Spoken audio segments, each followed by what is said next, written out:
We are reading the Bible every day until I finish it. We are in Matthew chapter 12 right now. I'm going to be beginning at verse 9. Up until this point, Jesus is basically talking to the Pharisees about laws and things of that nature.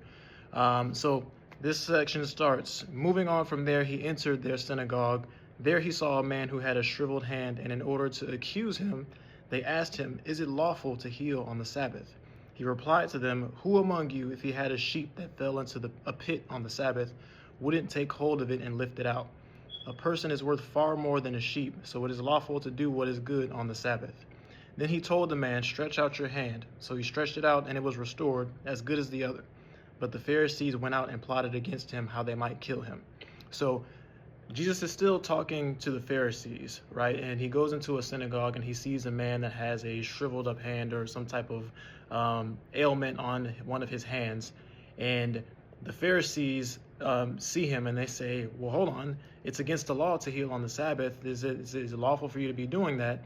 And once again, Jesus is basically reminding them and calling them out, saying that you guys are so focused on trying to condemn people and create these laws so that you can punish people when you're missing the whole point of why the law exists, right?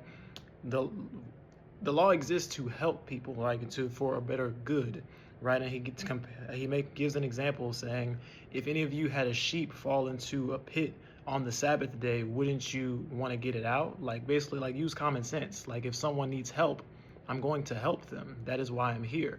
So he heals the man's hand and restores it to perfect condition, just like his other hand. And once the Pharisees see this, they leave and they start plotting on how they're going to kill him. Now, this pretty much solidifies the fact that why Jesus clashed with the Pharisees, because yes, they're technically the religious leaders, but they're more worried about their position than actually honoring God and the Son of God who's right in front of them. So they're more about self than the actual message and bringing Christ to everybody.